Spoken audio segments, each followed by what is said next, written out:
tudo posso naquele que me fortalece. Ou seja, quando eu coloco em primeiro lugar os planos de Deus, quando o plano de Deus é real e verdadeiro na minha vida, eu posso todas as coisas. E quando Paulo disse isso, ele não disse numa situação confortável. Quando Paulo disse isso, a carta aos Filipenses, como a carta aos Efésios, como a carta aos Colossenses, como a carta a Filemão, foram escritas na cadeia de Roma. Paulo estava em algemas, condenado à morte, e ele disse: eu sou contente em toda e qualquer situação, tudo posso naquele que me fortalece. Que extraordinário! Isso é libertador, porque nenhuma situação vai roubar a sua paz, nenhuma situação vai roubar e causar-lhe medo e pavor, porque você sabe que está vivendo um propósito real. Você está entendendo? E Paulo nos ensina isso. Paulo nos ensina, porque primeiramente Paulo tinha convicção de que Deus tinha chamado ele para um propósito. A conversão de Paulo se deu ali no Atos capítulo 9. A Bíblia fala, começa o capítulo dizendo que Paulo suspirava perseguição aos filhos de Deus, aos crentes. Paulo, sabe o que quer dizer? Paulo, ele levantava de manhã da cama e dizia assim, e não era Paulo, era Saulo: eu vou hoje perseguir os cristãos. Ele pegava a carta para perseguir os cristãos. Ele matou cristãos, ele prendeu os cristãos. E no caminho de Damasco, Paulo vê uma luz forte, brilhou. Paulo fica cego, cai do cavalo, e aquela luz fala com ele: Saulo, Saulo, por que me persegue? E ele fala: quem és tu, Senhor? Ele diz: eu sou Jesus, a quem tu persegues. E assim Paulo vai para a casa de um homem chamado Judas, ali em Damasco, cego. Nesse momento o Espírito de Deus fala ao coração de Ananias, um servo de Deus, que morava também em Damasco. Vai, olha para o Espírito Santo é específico, vai na casa de um homem chamado Judas, na rua direita, a rua chamada direita, lá você vai encontrar um homem chamado Saulo de Tarso, ele está cego. E Ananias falou assim: mas Senhor, como eu irei? Esse homem é um perseguidor dos cristãos, esse homem mata os crentes, se eu chegar lá, quem sabe é uma armadilha para me pegar. O Espírito Santo fala para Ananias: vai, porque aquele vaso foi escolhido por mim para pregar aos gentios. E ele vai ver como é importante sofrer por causa do meu nome. Aleluia. Quando chega na casa de Judas, Ananias fala: Saulo, o Espírito Santo me trouxe aqui para orar por você, e as escamas cairão dos seus olhos, e Deus tem uma missão extraordinária para a sua vida. Você vai ser o pregador dos gentios. Você pode aplaudir Jesus?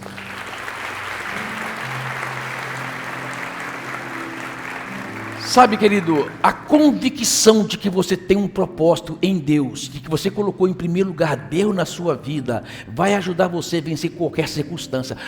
A primeira coisa, você não vai ter medo de nada. Medo.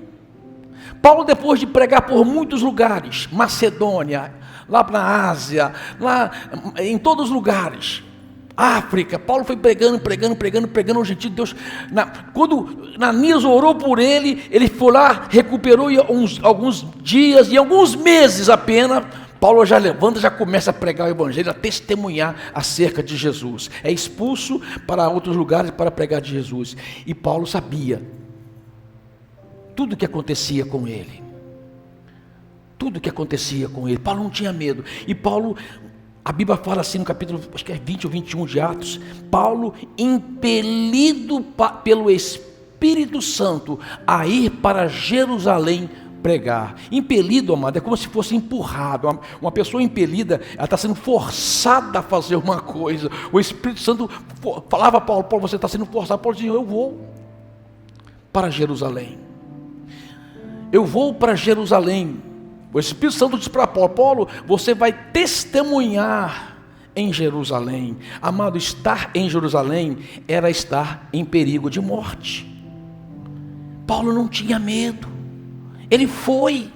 Quando ele estava indo, ele parou numa cidade.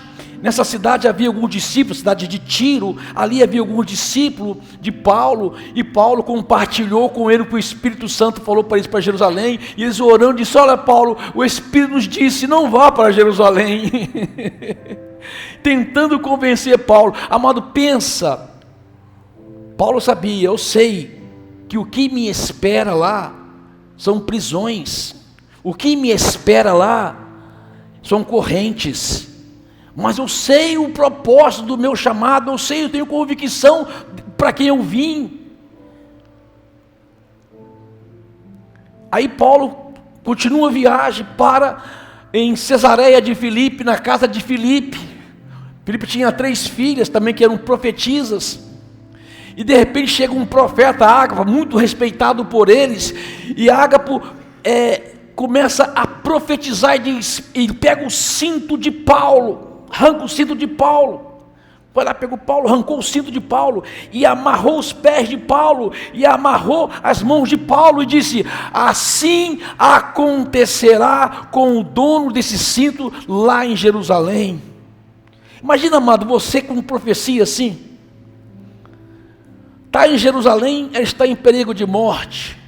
Imagine você debaixo de profecia assim: olha, você vai sofrer. E aí os irmãos começaram a tentar convencer Paulo. Está vendo, Paulo? O Espírito Santo está mostrando, não vai não, cara. Amado, acho que a humanidade dizia: opa, obrigado, Jesus, se o Senhor mostrou, já revelou para o irmão, é para eu não ir. Mas Paulo tinha convicção de chamado, ele sabia, tinha a convicção que o Espírito Santo tinha dito a ele para ir a Jerusalém. E Paulo fala assim para os seus irmãos: irmãos, o que vocês estão fazendo? Vocês estão me entristecendo. Eu não estou só pronto para ser amarrado e preso, eu estou pronto para morrer por causa de Jesus. Eu estou pronto até, se necessário, morrer por causa de Jesus. Convicção de chamado. Eu sei que Deus me chamou para um plano e para um propósito, e eu não abro mão dele. Você sabe, essa convicção é libertadora. Essa convicção tira todo o medo do seu coração, porque você sabe que é Deus que está te conduzindo. Você está entendendo? E Paulo Paulo achava que inicialmente o plano de Deus era levá-lo para Jerusalém, para ali ele testemunhar acerca da sua conversão. Ele achava isso.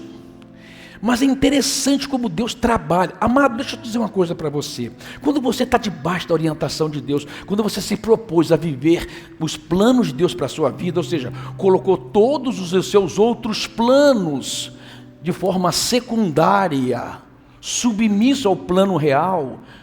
Você está entendendo? Todos os outros planos da sua vida estão submissos a esse plano real, que é um plano de Deus na sua vida, viver com Deus, botar Deus em primeiro lugar.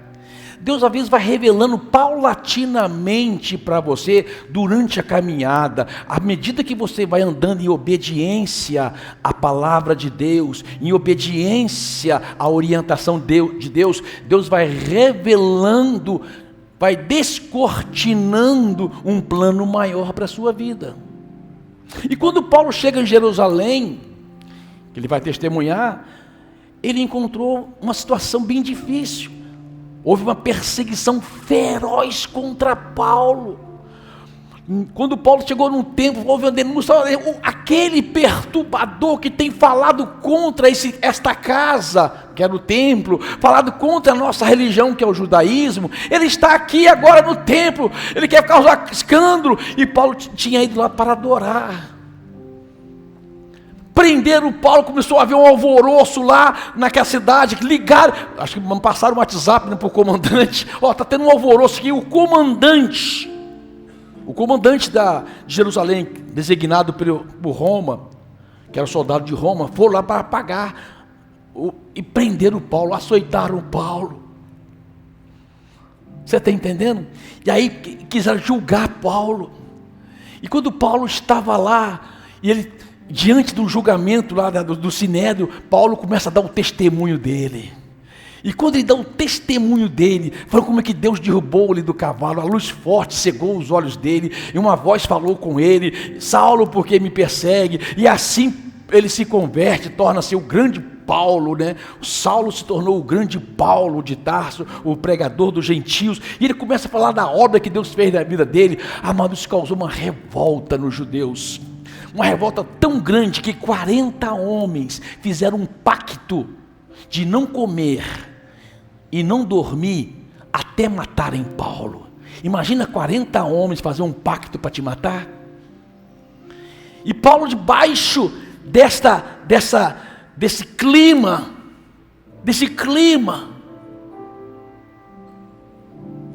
o Espírito Santo fala para Paulo assim: Paulo, assim como testemunhaste ousadamente ao meu respeito em Jerusalém, importa-te que agora você testemunha em Roma, perante César. Uau! Deus revela um plano maior. Amado, Deus tem um plano talvez maior para a sua vida que você ainda não compreenda. Você não compreenda. Você está entendendo? Então, esses homens queriam matar Paulo. Aí, Paulo tinha um sobrinho, filho da irmã de Paulo. Paulo tinha um sobrinho. Esse sobrinho, as coisas de Deus são assim mesmo. Esse sobrinho lá em Jerusalém, na rua de Jerusalém, ouviu esses homens combinarem como ia matar Paulo. Ele correu até Paulo e disse: Paulo, estão tentando te matar. Aí Paulo: leva esse rapaz até o comandante. O comandante pegou Paulo, 200 soldados, e conduziu Paulo até Cesareia de Filipe. E ali, com Festo, um governador, Paulo foi julgado. Ele ouviu Paulo contou toda a história para ele, disse: olha, você não sabia, mas vou contar para você, eu sou cidadão romano. E como cidadão romano, eu quero ser julgado como um cidadão romano, eu apelo para César. Amado, aquele governador, e esse governador depois, como estava lá em Cesareia de Filipe, ele viu, o rei Agripa também estava lá, ele até levou Paulo para o rei Agripa, que era um conhecedor das leis do judaísmo, para ajudá-lo a julgar Paulo, para escrever alguma coisa a respeito de Paulo, para levar para Roma, porque ele falou assim: eu não tenho o que escrever, eu não vejo esse homem nada de que possa levar à condenação de morte, nem ser preso, quanto mais a morte, como é que eu vou levar para César? E o rei Agripa também arguiu Paulo, perguntou para Paulo e não viu nada, e falou: não tem jeito. Ele apelou para César ele irá. Sabe, amado, Paulo sabia que a única forma, preste atenção nisso, dele estar diante de César, era sendo julgado. E para ser julgado, ele tinha que ser preso. Por isso que Paulo fala: essas cadeias, que para vocês são cadeias, para mim é o propósito de Deus. A minha verdadeira cadeia não é essa. Eu sou prisioneiro de Cristo, eu estou ligado com Cristo, a minha vida pertence a Cristo. Nenhuma cadeia nesta terra, nenhuma corrente nesta terra pode me prender, se Deus não permitir, para o maior propósito. E Paulo vai para Roma. E amado, para ir para Roma, Paulo tinha que fazer uma viagem. A viagem que Paulo tinha que fazer, aí está já em Atos 27, ele pega um navio. Sabe, amado, quando ele pega o navio, a primeira etapa da viagem, vem um vento do sul, e traz uma tempestade sobre aquele navio. Todo propósito verdadeiro passa pela prova. se é algo significativo que você está fazendo, se é algo verdadeiro que você está fazendo, se é algo permanente que você está construindo, vai passar pela prova. É a prova, é a tempestade, é a dificuldade que prova o valor do seu propósito. Tem gente que fala, pastor Paulo, minha vida não está acontecendo nada. Quando eu falo que não está acontecendo nada, então ora, meu irmão, porque se não está acontecendo nada, porque tem alguma coisa errada na sua vida. Porque tem uma coisa que eu sei, quando você está vivendo o propósito de Deus, você passa pela prova. E a prova não é para te destruir, é para te promover. A prova é para elevar você a um conhecimento maior da verdade de Deus e prepará-lo ainda mais para a eternidade com Ele. Você está entendendo? Paulo enfrenta esse vento, chamado vento do sul, provando que é a prova do propósito de Paulo. Mas depois Paulo encosta num lugar chamado Bons Portos, para esperar esse vento do sul passar, essa pequena tempestade passar, e realmente passou, veio uma brisa suave, e então o comandante que estava levando os prisioneiros consultou o capitão do navio, o capitão disse, agora nós podemos seguir viagem. Mas naquele momento Paulo fala, não é bom que vocês sigam essa viagem. Amado, deixa eu falar uma coisa para você. Uma coisa que Paulo tinha era comunhão com o Espírito Santo. Paulo tinha comunhão com Deus. Paulo tinha comunhão com a palavra de Deus. E amado, é muito importante você ter comunhão com o Espírito Santo. Aprender a ouvir a voz do Espírito Santo em determinada circunstância na sua vida. Porque tem tempestade que você tem que passar para provar o seu propósito. Mas tem tempestade que você pode evitar. Por isso que é importante você ouvir a voz do Espírito. Nem toda tempestade você precisa passar. Paulo diz, não é bom que sigam viagem. Ou seja, pode acontecer uma tempestade maior.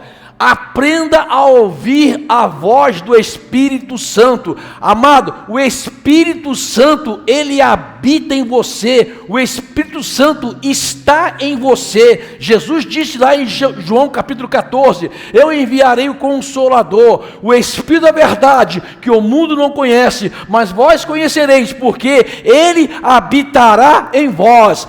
Ele habitará em vós. Você é templo do Espírito Santo. O Espírito Santo habita em você. O Espírito Santo fala ao seu coração. O Espírito Santo instrui você no caminho que você deve andar. A Bíblia diz que o Espírito de Deus testifica no meu espírito que eu sou filho de Deus. Há uma comunicação espiritual entre o Espírito de Deus e o meu espírito interior. Deus fala ao homem interior. Deus fala no seu ser espiritual. Ele comunica com você.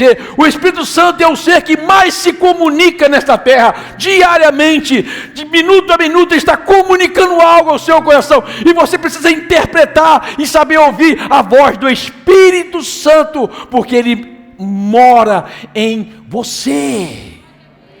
Você está entendendo? Amado, deixa eu falar para você uma coisa. E na década de 80 eu tive um arrebatamento espiritual. É quando o seu espírito sobe e tem um contato com Deus. Algo extraordinário, não dá para explicar aqui para você em pouco tempo. Mas naquele momento foi coisa de minutos apenas.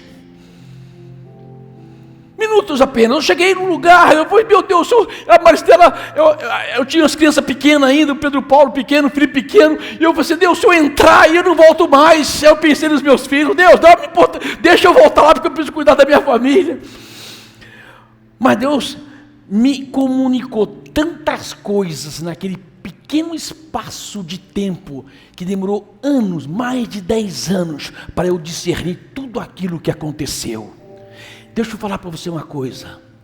Um segundo de comunicação do Espírito de Deus no seu espírito vale por toneladas de livros, vale por muitas faculdades, porque aquilo que o Espírito Santo comunica no seu espírito, ninguém pode tirar esta verdadeira conhecimento, ninguém pode roubar esta informação preciosa que pode conduzir você durante toda a sua vida. É uma comunicação de Deus ao seu espírito. É assim que o Espírito Santo fala com você. Você está entendendo? Paulo tinha essa capacidade. Eu estou vivendo o propósito de Deus e o Espírito de Deus comunica o meu espírito. E ele disse: não vão, espere mais um pouco. Mas a Bíblia diz que o capitão, o comandante, dava mais crédito ao capitão do que a Paulo. E eles foram e pegaram um vento chamado Euroaquilão, um vento do Nordeste. Olha o nome do demônio, Euroaquilão. Um vento tão forte, uma tempestade tão forte, que ficou 3 dias sem aparecer o sol, sem aparecer a lua, as estrelas. Eles começaram a jogar as coisas do navio para fora, né? Que estavam transportando as mercadorias, jogando no mar para aliviar a carga do navio. E não tendo resultado, começaram a arrancar também a estrutura do navio e jogar no mar para aliviar o navio. Mas não adiantou nada. 3 dias, a Bíblia diz, 3 dias eles desanimaram, perderam a esperança de salvamento. Neste momento, o apóstolo Paulo fala 3 coisas extraordinárias. Ele levanta no meio do navio, o prisioneiro Paulo, o acorrentado Paulo, levanta e diz: tem de bom ânimo, tem de bom ânimo, não se preocupe, porque nenhuma vida se perderá, porque o Deus de quem eu sou, a quem eu sirvo, me visitou esta noite e disse: Paulo, te importas que testemunhe perante mim em Roma, e nenhuma das vidas que estão nesse navio se perderá. E Paulo continua dizendo: e eu creio que acontecerá como disse o meu Senhor, porque eu confio em Deus.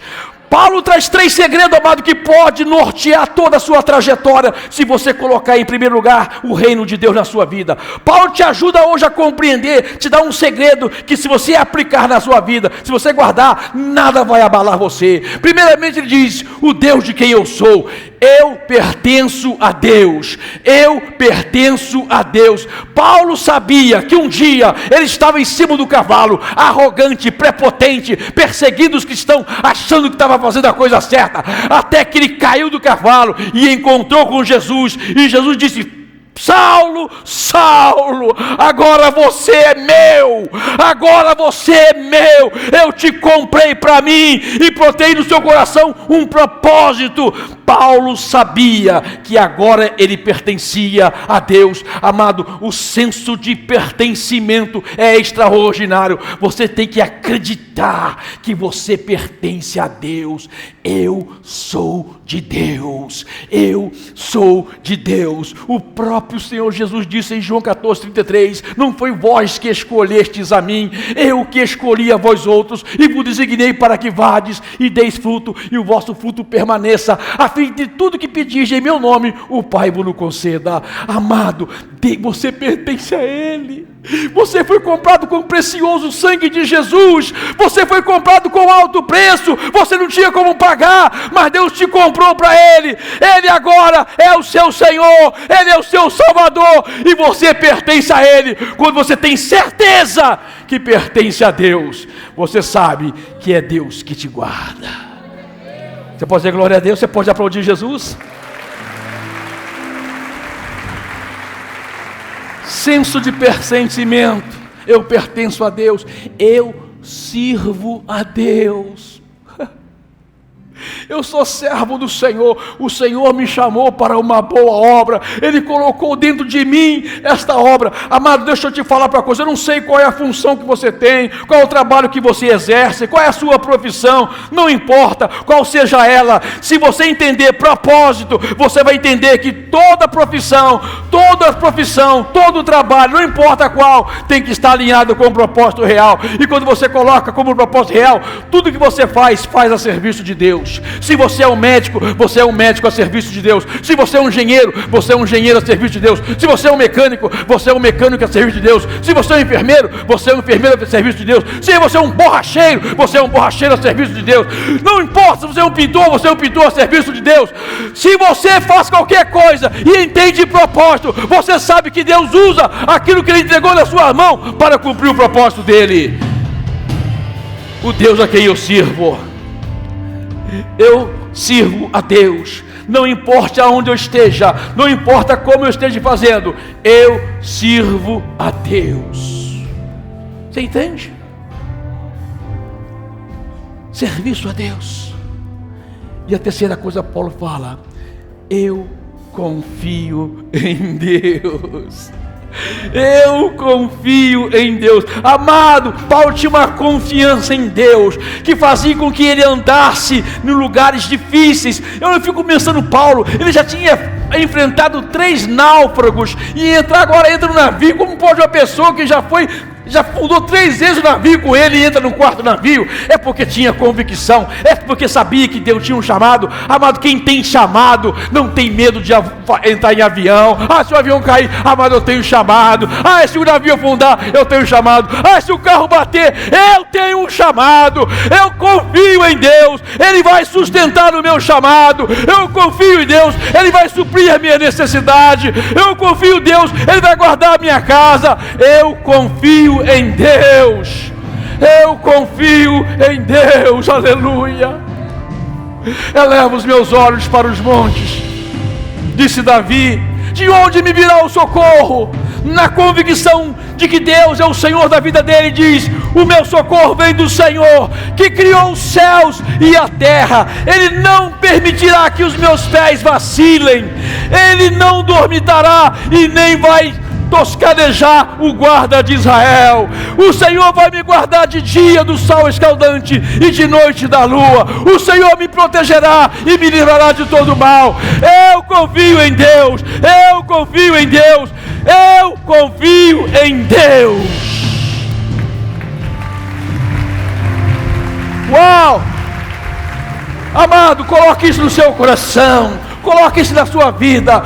A minha vida, o plano real é Deus. O plano real é buscar a presença de Deus, o reino de Deus, e as demais coisas serão acrescentadas.